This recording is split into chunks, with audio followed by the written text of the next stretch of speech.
सादर प्रणाम मित्रों। मैं प्राध्यापक डॉक्टर विजय कुमार मधुकर राव कुलकर्णी आज आपके सामने एक नई कहानी लेकर प्रस्तुत हूँ। कहानी का नाम है उसने तो नहीं कहा था। कहानीकार का नाम शैलेश मटियानी। अब शैलेश मटियानी का जन्म उत्तराखंड के एक बाड़ेछिना नामक गांव में हुआ था और उन्होंने हिंदी साहित्य को योगदान के रूप में जंगल में मंगल, प्यास और पत्थर, कबूतर खाना आदि साहित्य का योगदान दिया है। प्रस्तुत कहानी प्रेम के त्रिकोण, प्रेम का त्रिकोण यानी आपकी भाषा में एक फूल दो माले, इस विषय पर लिखी गई है और उसी के साथ देश प्रेम भी इसमें दिखाई देता है। तो यह कहानी लगभग उसने कहा था कहानी जैसी ही है। उसने कहा था कहानी चंद्रधर शर्मा गुलेरी जी की हिंदी साहित्य में मील का पत्थर मानी जाती है।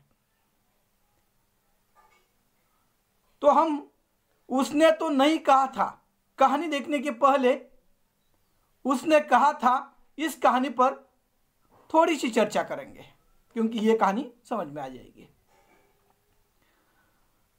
उसने कहा था कहानी में भी प्रेम का त्रिकोण है। उसमें लहना सिंह, सूबेदारनी होरा तथा हजारा सिंह, इनके प्रेम का त्रिकोण है। इसमें एक 12 साल का लड़का और 8 साल की लड़की अमृतसर के उस माहौल में बाजार में हमेशा एक दूसरे को मिलते रहते हैं। कभी सब्जी वाले के यहाँ, कभी वहाँ पर दुकान में सौदा लेने के लिए आ जाते हैं और अकस्मात जब दोनों की इस तरह की कई बार मुलाकात हो जाती है। अब मुलाकातों का सिलसिला जैसे बढ़ता है, मुलाकातों की सिलसिला बढ़ने के कारण वहाँ पर दोनों की आंखें एक हो जाती है, जिसे कहा जाएगा आंखों ही आंखों में इशारे हो गए। और उस तरह से दोनों अकस्मात मिल जाते हैं। ये लड़का उस लड़की से हमेशा ही कहता था, चिढ़ाता था, तेरी कुड़माई हो गई। कुड़माई यानी सगाई। तेरी कुड़माई हो गई। लड़की धत कहते हुए भागकर जाया करते थे। एक दिन इसी तरह से लड़के ने लड़की का मजाक उड़ाने के लिए कहा, तेरी कुड़माई हो गई। लड़की ने कहा, हाँ हो गई, दिखाई नहीं देता रेशम से कड़ा हुआ चालू। उस दिन उस लड़के को न जाने क्या हो गया, मस्तिष्क में आग लगी, तन बदन में आग लगी, क्योंकि वो जिस लड़की से प्रेम करता था उस लड़की की सगाई हो चुकी थी। और इसके लिए एक उदाहरण देना है तो उस लड़की की स्थिति कैसी हो गई, ऐसा क्या गुनाह किया लुट गए, इस तरह की उस लड़की की स्थिति हो गई। और वो लड़का फौज में भर्ती हो जाता है। इस लड़की की शादी हो जाती है जिसका नाम हो रहा है। उसकी शादी हजारा सिंह के साथ हो जाती है और कई दिनों के बाद वह हजारा सिंह भी फौज में ही है। और एक दिन किसी काम से हजारा सिंह इस लहना सिंह को अपने घर ले आता है और तब ये होरा उस अपने बचपन के मित्र को कहती है, एक वचन ले लेती है कि तुम भी फौज में हो, मेरा पति और बेटा बोधा सिंह भी फौज में है और इसलिए मुझे तुमसे एक वचन चाहिए कि तुम मेरे पति और बेटे की रक्षा करोगे। और तब इस लहना सिंह ने अपने उस बचपन की सहेली को एक वचन दिया था कि मैं दोनों की रक्षा करूंगा। और उसी तरह से एक लाम में एक युद्ध में वह लहना सिंह अपनी जान की बाजी लगाकर हजारा सिंह और बोधा सिंह की रक्षा करता है, और जब उसकी मृत्यु हो जाती है तब वह उस हजारा सिंह से कहता है जो उसने कहा था वह मैंने कर दिया था, और इसीलिए कहानी का नाम दिया गया है उसने कहा था। लेकिन यह जो प्रस्तुत कहानी जिस पर हम चर्चा करने जा रहे हैं उस कहानी का नाम है उसने तो नहीं कहा था। अब इसमें भी प्रेम का त्रिकोण है। अब इसमें जो पात्र है उस पात्रों के नाम है कुंवर सिंह, जसवंत सिंह और लक्ष्मा ठकुरानी। अब कुंवर सिंह, जसवंत सिंह और लक्ष्मा ठकुरानी, इनका प्रेम का त्रिकोण कहानी में दिखाई देता है। कुंवर सिंह जिस लक्ष्मा ठकुरानी से प्रेम करता था वह कुंवर सिंह परदेश चले जाने पर वह जसवंत सिंह के साथ प्रेम कर लेती है, और इसी कारण से कुंवर सिंह और जसवंत सिंह में वहां पर दुश्मनी हो जाती है, जिसे कहा जाएगा अच्छा खासा दोस्त भी दुश्मन बन जाता है, और इस तरह की स्थिति हो गई।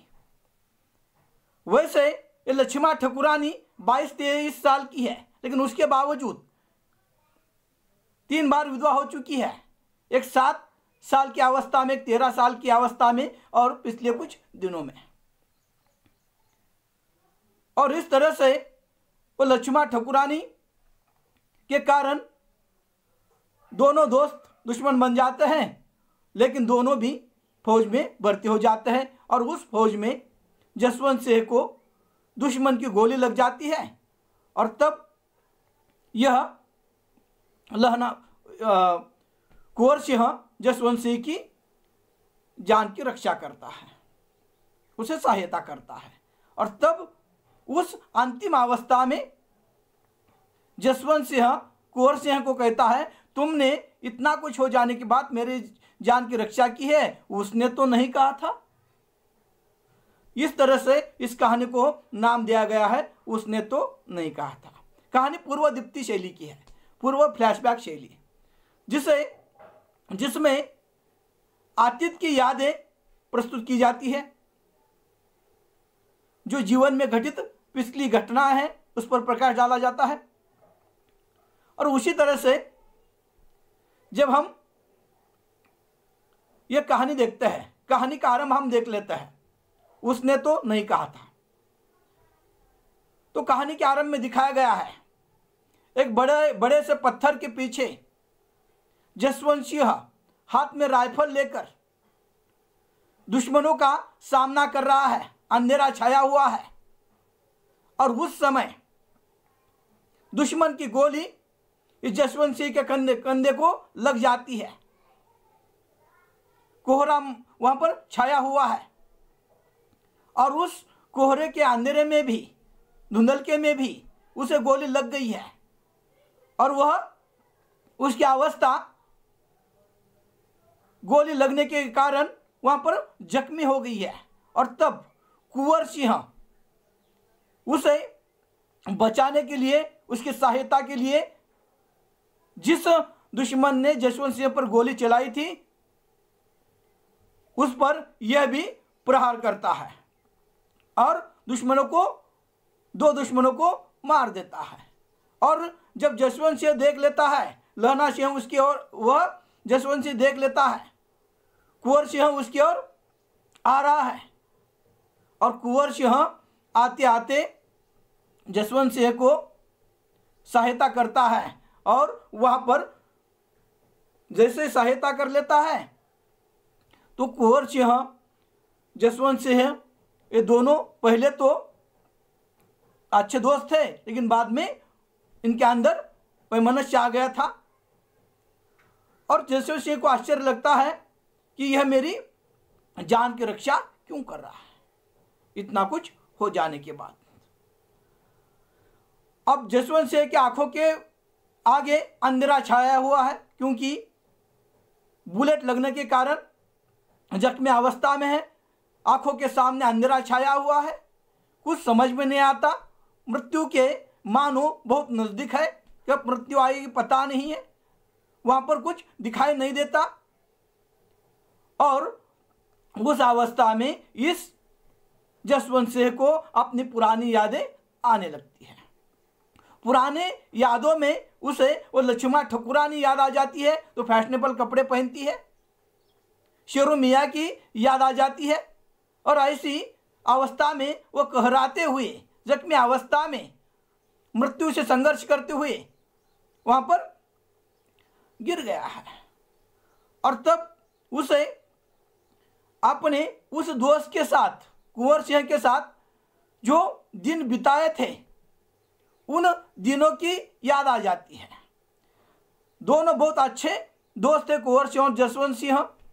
गांव में हमेशा दोनों साथ साथ घुमा करते हैं, जैसे जय वीरू शोले फिल्म, और उसी तरह से ये दोनों अच्छे दोस्त हैं। और उस दोस्ती के कारण उस गांव में भी मशहूर है। एक दिन सिंगल टोला नाम का गांव है, वहां पर चामुंडा देवी नाम का मंदिर है। उस मंदिर में यह देख लेते हैं दोनों कि एक स्त्री 22-23 साल की बुर्का पहने उस मंदिर में दर्शन कर रही है। और उस मंदिर में जैसे दर्शन कर लेती हैं, दोनों को आश्चर्य हो जाता है, ये बुर्का पहनकर हिंदू के मंदिर में क्यों जा रही है। तब वह दोनों चले जाते हैं। दोनों चले जाने के बाद वह उन्होंने देख लिया था जंगल में छिपाकर इस स्त्री ने वहां पर बुर्का रखा था, वो बुर्का पहनकर मंदिर में चली गई थी, इसलिए दोनों उसके पास चले जाते हैं और उसे कहते हैं कि तुम मंदिर में दर्शन करने के लिए कैसे क्या आ गई है।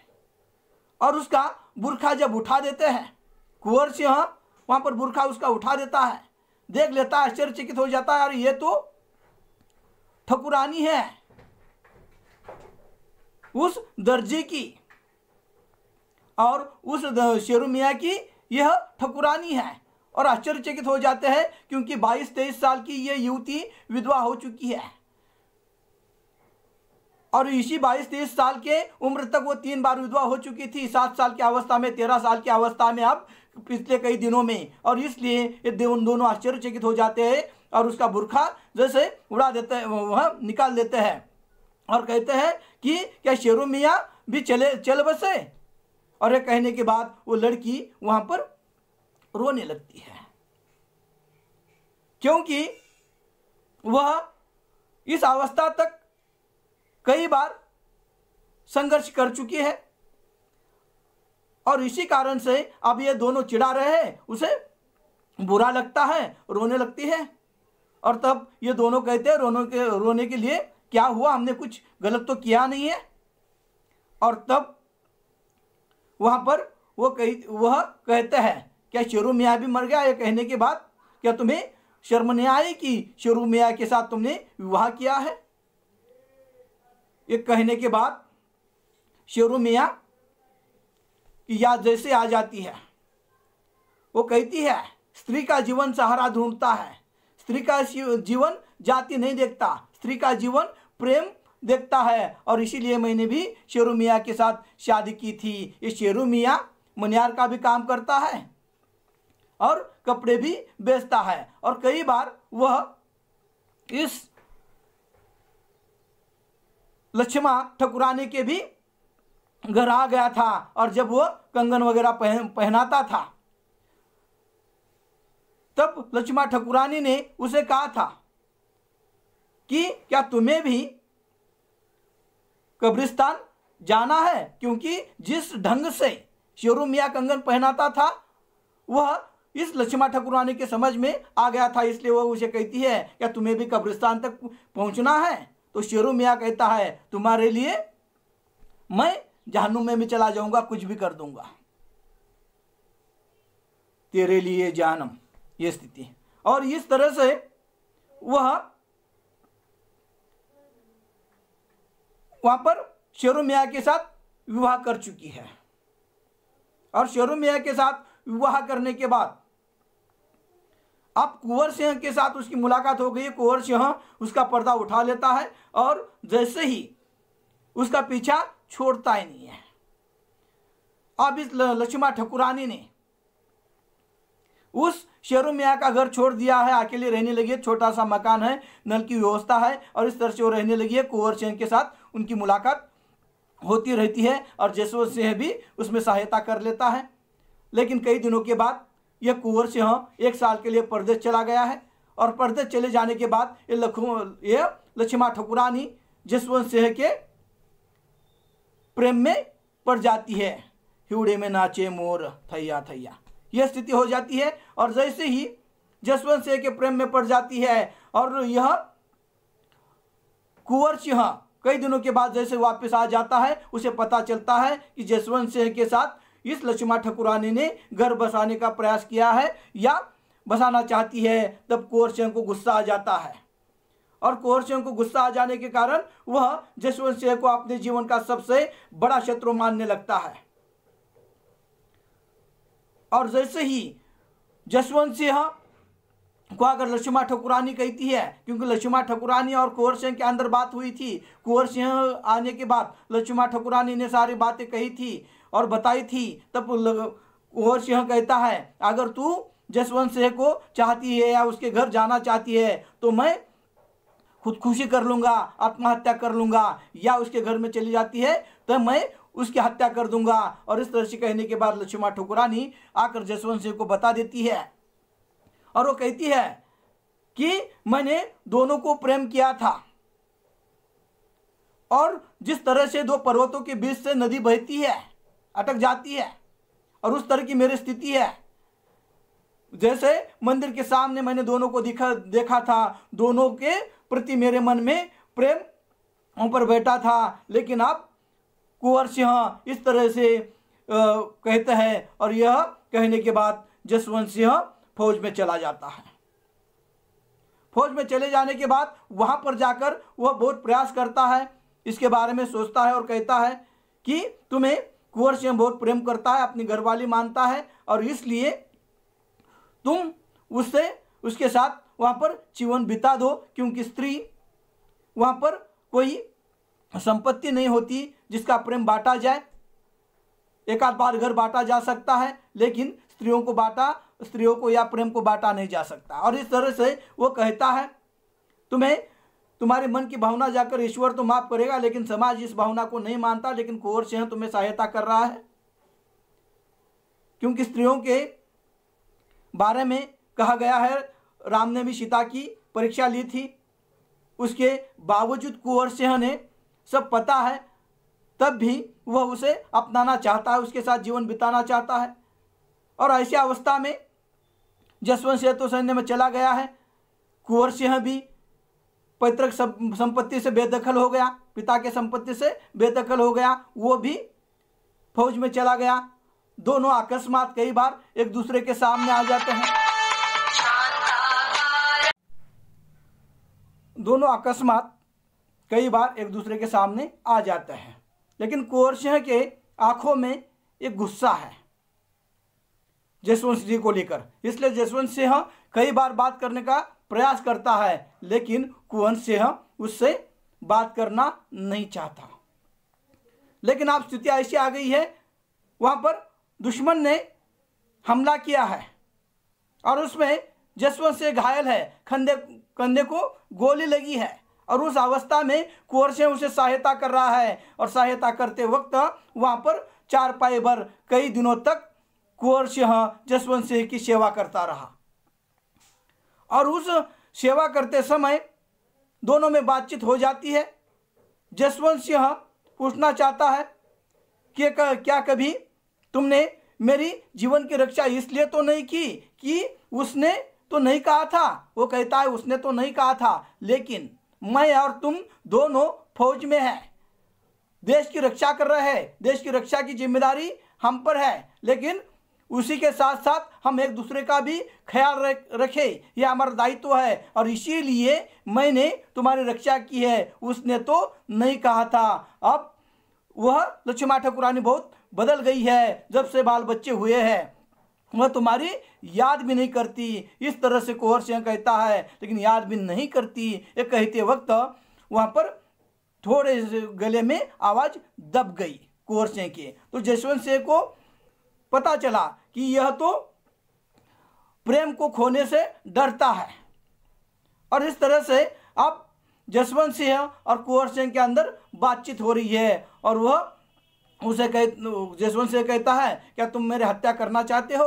वो कहता है, मैं तुम्हारी हत्या नहीं करना चाहता था, लेकिन मैं जैसे 1 साल के लिए चला गया, तुमने मुझे वहां पर धोखा दिया और इस कारण से मेरे मन में तुम्हारे प्रति कोई श्रद्धा नहीं थी। और यह दोनों जैसे एक दूसरे को बातचीत करते हैं। उस बातचीत में यह जसवंत से हमेशा पूछना चाहता है, उसने तो नहीं कहा था कि रक्षा करने के लिए, लेकिन ये कहता है उसने कभी नहीं कहा, लेकिन मेरा दायित्व बनता है। और इस तरह से इस कहानी में प्रेम का त्रिकोण तथा देशभक्ति दिखाई देती है। नमस्कार।